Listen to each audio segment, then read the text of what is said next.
દિલ્હીના જંતર મંતર ખાતે સોનમ વાંગચુકના સમર્થનમાં ચાલી રહેલા આંદોલનના પડઘા હવે ગુજરાતમાં પણ જોવા મળી રહ્યા છે। અમદાવાદમાં આજે 20 જુલાઈના રોજ યોજાયેલા વિરોધ પ્રદર્શન દરમિયાન પોલીસે આંદોલનકારીઓ પાછળ લાકડીઓ લઈને દોડી હતી અને વિરોધ નોંધાવી રહેલી મહિલાઓની ટીંગાટોળી કરી અટકાયત કરી હતી।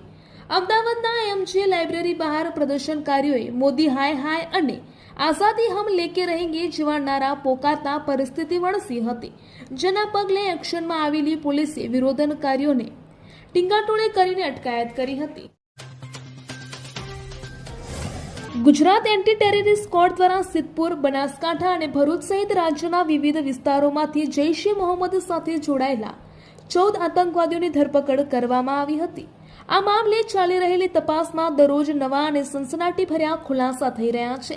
આ તપાસ દરમિયાન સામે આવ્યું હતું કે આ આતંકવાદીઓને જો તેઓ સ્થાનિક પોલીસ કે કોઈ તપાસ એજન્સીના હાથે ઝડપાઈ જાય તો કેવી રીતે વાતચીત કરવી, કેવો જવાબ આપવો અને પોતાની જાતને નિર્દોષ કેવી રીતે કરવી તેની ખાસ તાલીમ આપવામાં આવી હતી।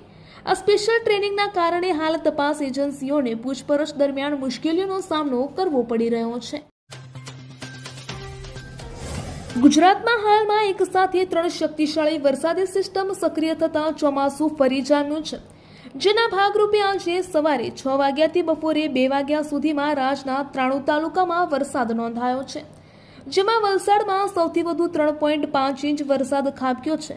હવામાન વિભાગે આગામી 7 દિવસ સાર્વત્રિક વરસાદની આગાહી સાથે આજે નવસારી અને વલસાડ માટે ઓરેન્જ એલર્ટ જાહેર કર્યું છે, તેમજ દરિયામાં ભારે પવન ફૂંકાવાની શક્યતાને પગલે માછીમારોને 4 દિવસ દરિયો ન ખેડવા કડક સૂચના અપાઈ।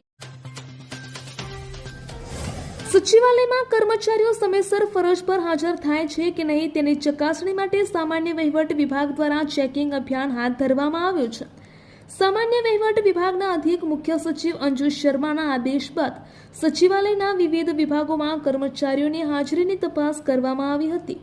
સચિવાલયના બ્લોક નંબર 1 થી 14 સુધીના વિવિધ વિભાગોના પ્રવેશદ્વાર પર કર્મચારીઓના ઓળખ કાર્ડ સહિત હાજરી અંગે ચકાસણી કરવામાં આવી હતી। કર્મચારીઓનો નિયત સમયસર ઓફિસમાં પહોંચે છે કે નહીં તેની તપાસ માટે પ્રવેશદ્વાર પર જ ચેકિંગ હાથ ધરવામાં આવ્યું હતું। દિલ્હીના જંતર મંતર ખાતે વિદ્યાર્થીઓ પર કરવામાં આવેલા લાઠીચાર્જ અને દમનકારી નીતિઓના વિરોધમાં હવે સાંસ્કૃતિક નગર વડોદરામાં પણ ભારે આક્રોશ જોવા મળી રહ્યો છે।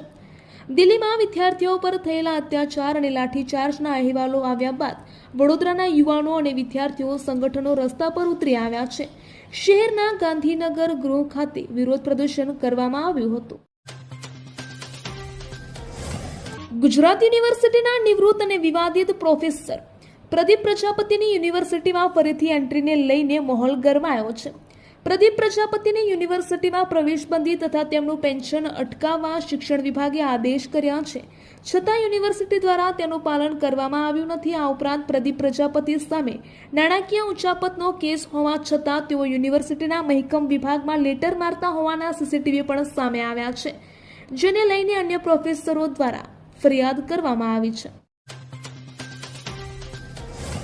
જામનગર શહેરમાં ચોમાસાના વિલંબ વચ્ચે પાણીના સંકટને ટાળવા માટે મહાનગરપાલિકા દ્વારા મહત્વપૂર્ણ પગલું ભરવામાં આવ્યું છે। સૌની યોજના હેઠળ શહેરને પાણી પૂરું પાડતા ડેમોમાં નર્મદાના નીર ઠાલવવાની કામગીરી વિધિવત રીતે શરૂ કરવામાં આવી છે। આ નિર્ણયથી તંત્ર અને શહેરીજનોએ રાહત અનુભવી છે। મહાનગરપાલિકાના પદાધિકારીઓએ પાણી પુરવઠા વિભાગ અને સંબંધિત મંત્રી સમક્ષ રજૂઆત કરી હતી। આ રજૂઆતના પગલે જામનગરની પાણીની માંગને પહોંચી વળવા માટે કુલ 550 MCFT નર્મદાનું પાણી જળાશયોમાં ઠાલવવાનું આયોજન છે। અમરેલી પંથકમાં લાંબા સમયથી ઉદ્યોગોના અભાવે રોજગારીની સમસ્યા હતી, જેને લઈને સ્થાનિક ધારાસભ્ય, મંત્રી અને મુખ્યમંત્રી સુધી વારંવાર રજૂઆતો કરવામાં આવી હતી।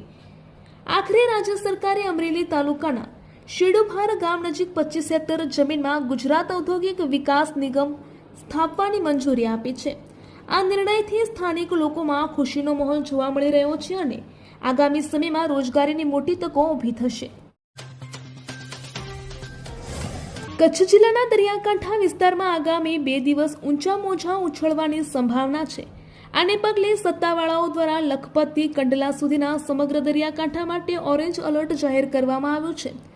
National disaster event monitoring portal અને ભારતીય રાષ્ટ્રીય મહાસાગર માહિતી સેવા કેન્દ્રની આગાહી મુજબ 21 જુલાઈથી 22 જુલાઈ 2026માં સમુદ્રમાં 3.2 અને 3.6 મીટર સુધીના ઊંચા મોજા ઉછળી શકે છે. સાબરકાંઠા જિલ્લામાં વાહન ચોરીના ગુનાઓ અટકાવવા અને ઉકેલવા માટે જિલ્લા પોલીસ અધિક્ષક ડોક્ટર પાર્થરાજસિંહ ગોહિલે વાહન ચોરી ડિટેક્શન સ્ક્વોડની રચના કરી છે. આ સ્ક્વોડે હિંમતનગરના ઘોડા ફાર્મ પાસેથી ચોરીના બાઇક સાથે એક આરોપીને ઝડપી પાડ્યો છે, જ્યારે અન્ય એક ફરાર થઈ ગયો હતો. સાબરકાંઠા એલસીબી પીઆઈ ડીસી સાકરિયાએ જણાવ્યું હતું કે વાહન ચોરી ડિટેક્શન સ્ક્વોડના ઇન્ચાર્જ અને વડાલી પીએસઆઈ વીઆર ચૌહાણની team Himmatnagar B division police station વિસ્તારમાં પેટ્રોલિંગ કરી રહી હતી. મહેતાપુરા નજીક ટીમના કપિલ અને વિપુલસિંહને બાતમી મળી હતી કે બે ઈસમો ચોરીની મોટરસાયકલ સાથે ઘોડા ફાર્મ પાસે ઊભા છે.